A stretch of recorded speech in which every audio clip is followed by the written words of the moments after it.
Hello friends, welcome to Smarto Systems. Microsoft Office के package में अब तक आप एमएस वर्ड को बड़े अच्छे से जान चुके हैं। अब नेक्स्ट टॉपिक हमारे पास जो है वो है माइक्रोसॉफ्ट पावर पॉइंट। ये हमारा माइक्रोसॉफ्ट पावर पॉइंट का 2019 वर्जन है जो कि लेटेस्ट है अभी। तो आइए सबसे पहले जान लेते हैं कि पावर पॉइंट का यूज कहां पर होता है। पावर पॉइंट का यूज किसी भी तरह की प्रेजेंटेशन या स्लाइड्स को बनाने के लिए हम करते हैं। प्रेजेंटेशन हम कहां पर यूज करते हैं? जब हमने किसी को कुछ समझाना है और समझाने के लिए हमें स्लाइड्स की जरूरत है तो वहां पर पीपीटी का यूज होता है। अगर आप कहीं जॉब करते हैं तो वहां पे आपको अक्सर पीपीटी की जरूरत पड़ेगी, बिकॉज जब आपको अपने बॉस के सामने या अपने क्लाइंट्स के सामने खुद को प्रेजेंट करना है तो आप एक अच्छी सी खूबसूरत सी पीपीटी बनाकर उनको इंप्रेस करेंगे।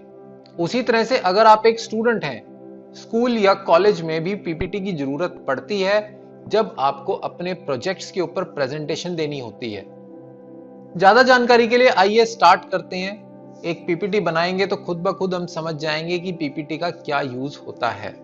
पावर पॉइंट खोलने के बाद आपको होम स्क्रीन पर ही ये ऑप्शंस दिखते हैं। ये कुछ पीपीटीज के टेम्पलेट्स दिए गए हैं, थीम्स हैं ये बेसिकली। अगर आप एक ब्लैंक डॉक्यूमेंट से शुरुआत करना चाहते हैं तो आप ब्लैंक प्रेजेंटेशन लेंगे, और अगर आप किसी रेडीमेड टेम्पलेट का यूज करके, किसी थीम का यूज करके पीपीटी बनाना चाहते हैं तो आप उसको सिलेक्ट करेंगे। यहां पर आपको इंटरनेट की रिक्वायरमेंट है, बिकॉज ये आपका थीम इंटरनेट से डाउनलोड होगा। पर क्योंकि हम ज्यादा से ज्यादा सीखना चाहते हैं तो हम एक ब्लैंक प्रेजेंटेशन फिलहाल के लिए लेंगे। ऊपर से देखने में इसका इंटरफेस एमएस वर्ड जैसा है और बहुत सारे ऑप्शंस भी एमएस वर्ड जैसे हैं। जो ऑप्शंस सेम हैं उनके बारे में मैं ज्यादा बात नहीं करूंगा, हम सिर्फ उन फीचर्स की बात करेंगे जो कि अलग हैं। इंटरफेस की जानकारी ले लेते हैं। सबसे पहले ऊपर होम टैब में जो ऑप्शंस दिए गए हैं, इनमें पहला क्लिपबोर्ड का ऑप्शन है। ये सेम वही है जो एमएस वर्ड में आप ऑलरेडी पढ़ चुके हैं। ये सेक्शन हमारा अलग है और इसी से हम शुरुआत करेंगे। हमें पीपीटी में यानी पावर पॉइंट प्रेजेंटेशन में स्लाइड्स बनानी होती हैं। तो जितनी हमें स्लाइड बनानी है उतनी बार हम यहां पर न्यू स्लाइड पर क्लिक करते हैं, जिसका शॉर्टकट की है कंट्रोल एम। न्यू स्लाइड बनाने के बहुत सारे थीम्स हमारे पास हैं। इनमें से हम कोई भी एक थीम चूज करके एक नई स्लाइड बना सकते हैं। नॉर्मली टाइटल स्लाइड ये रहती है जो हमारे सामने अभी है। अगर मैं एक न्यू स्लाइड ले लेता हूं तो पहली और दूसरी स्लाइड के डिजाइन में आपको अंतर मिलेगा, क्योंकि टाइटल स्लाइड बाय डिफॉल्ट सिर्फ पहली स्लाइड पर अप्लाई होती है। उसके बाद की जितनी भी आपकी स्लाइड होंगी सभी पर बाय डिफॉल्ट डिजाइन एक ही होता है, बाय डिफॉल्ट थीम सभी पर एक ही होता है। लेकिन ऐसा नहीं है कि यही आपको रखना है, आप इसको चेंज कर सकते हैं। अब फॉर एग्जाम्पल मैं टू कंटेंट स्लाइड ले लेता हूं, तो अब slide number 3 two content slide है।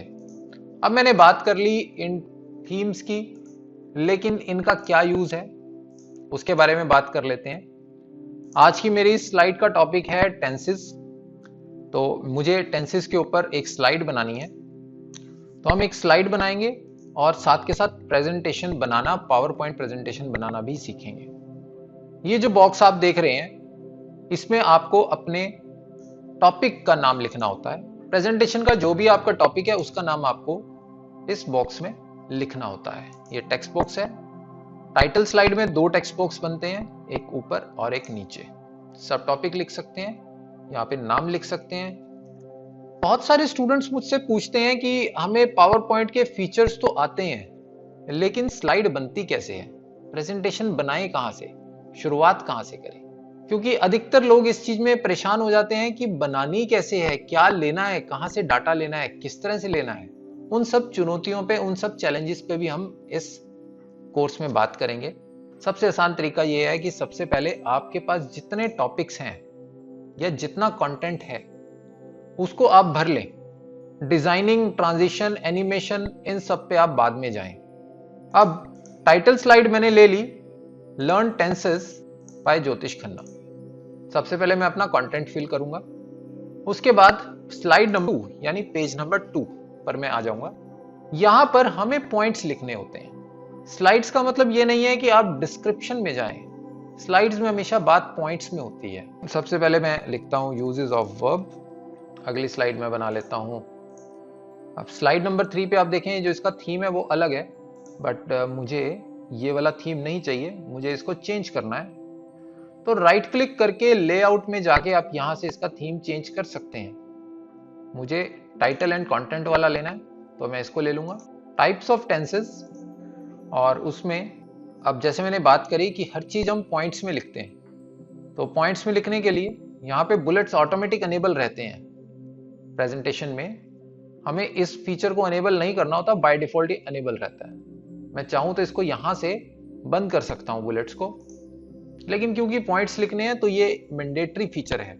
Present, past and future, there are 3 types of tenses. ये बड़ा इंपॉर्टेंट है कि आप हर चीज पॉइंट्स में लिखें। प्रेजेंटेशन में कभी भी डिस्क्रिप्शन में नहीं जाया जाता। डिस्क्रिप्शन तो आपने बोलनी है, जब आप ये पीपीटी किसी को समझा रहे हैं तो डिस्क्रिप्शन आपको खुद से बोलनी है। उसके बाद नेक्स्ट स्लाइड में हम लिखेंगे प्रेजेंट टेंस और उसके 4 types, simple present, present continuous, present perfect, present perfect continuous. इस तरह से मैंने ये बना ली। इसी तरह से मैं आगे पास्ट की एंड फ्यूचर की भी बना लेता हूं। सबसे पहले आपको अपने कंटेंट को पूरा कर लेना है। जैसा कि मैंने यहां पर अपना कंटेंट पूरा कर लिया है, तो मेरे पास टोटल 6 स्लाइड्स हैं। तो आइए आगे बढ़ते हैं। पीपीटी बनाने के साथ साथ हम इसके सभी बेसिक फीचर्स की भी जानकारी लेते चलते हैं। यहाँ पर ये ऑप्शन है लेआउट का। लेआउट मैं आपको ऑलरेडी दिखा चुका हूँ कि हम किसी भी स्लाइड का लेआउट अपने अकॉर्डिंगली चेंज कर सकते हैं। नेक्स्ट बटन है आपके पास रीसेट का। अगर किसी डॉक्यूमेंट का लेआउट आप चेंज कर चुके हैं, फॉर एग्जांपल इसको मैंने जो टेक्स्ट बॉक्स है इसको मैंने चेंज कर दिया, छोटा कर दिया, और वापस से आप इसको डिफॉल्ट पे रीसेट करना चाहते हैं तो सिंपली रीसेट बटन आप प्रेस करेंगे। नेक्स्ट ऑप्शन है हमारे पास सेक्शन।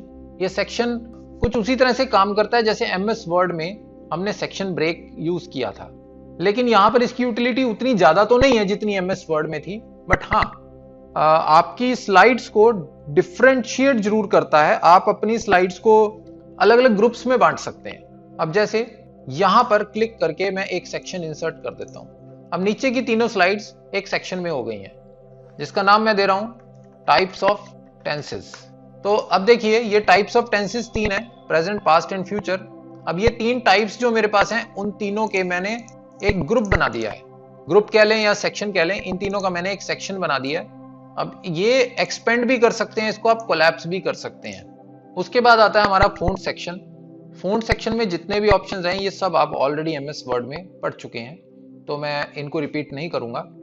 इवन पैराग्राफ सेक्शन भी जितने ऑप्शंस हैं वो सब आप ऑलरेडी माइक्रोसॉफ्ट वर्ड में आप पढ़ चुके हैं। चाहे वो स्मार्ट आर्ट है, चाहे वो आपकी फ़ॉन्ट की अलाइनमेंट है, जस्टिफाई हो गया, कॉलम्स हो गया, ये सब चीज़ें आप ऑलरेडी पढ़ चुके हैं। इंडेंटेशन है और लाइन स्पेसिंग है। यहां पर एक ऑप्शन आपका थोड़ा अलग है, दैट इज टेक्स्ट डायरेक्शन। यानी आप 90 डिग्री रोटेशन में या 270 डिग्री रोटेशन में भी टेक्स्ट लिख सकते हैं, जैसा कि आपकी स्क्रीन पर अभी दिख रहा है।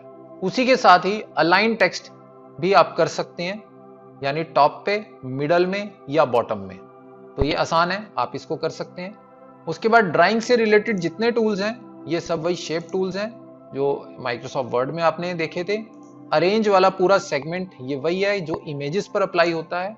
ये सब फीचर्स मैं आपको तभी यूज करके दिखाता चला जाऊंगा साथ के साथ जब हम अपनी प्रेजेंटेशन की डिजाइनिंग को इंप्रूव करेंगे। उसके बाद आता है क्विक स्टाइल्स। ये भी एमएस वर्ड में हम ऑलरेडी देख चुके हैं। बहुत सारी तरह के स्टाइल्स, बैकग्राउंड्स एंड शेप्स हमारी वहां पर अवेलेबल थी। शेप फिलिंग है, फिल आप कर सकते हैं। आउटलाइंस का कलर आप चेंज कर सकते हैं, यानी जो बॉर्डर का कलर है उसको आप चेंज कर सकते हैं। शेप इफेक्ट्स हैं, ये सब वही हैं जिस तरह के हम ऑलरेडी माइक्रोसॉफ्ट वर्ड में डिस्कस कर चुके हैं। लेकिन हाँ, यहाँ पर इनकी रूपरेखा थोड़ी सी बदल जाती है, बिकॉज यहाँ पर हमारी ये सब चीजें टेक्स्ट बॉक्स पर अप्लाई होती हैं। ये सेम वही है जैसा माइक्रोसॉफ्ट वर्ड में आप ऑलरेडी पढ़ चुके हैं।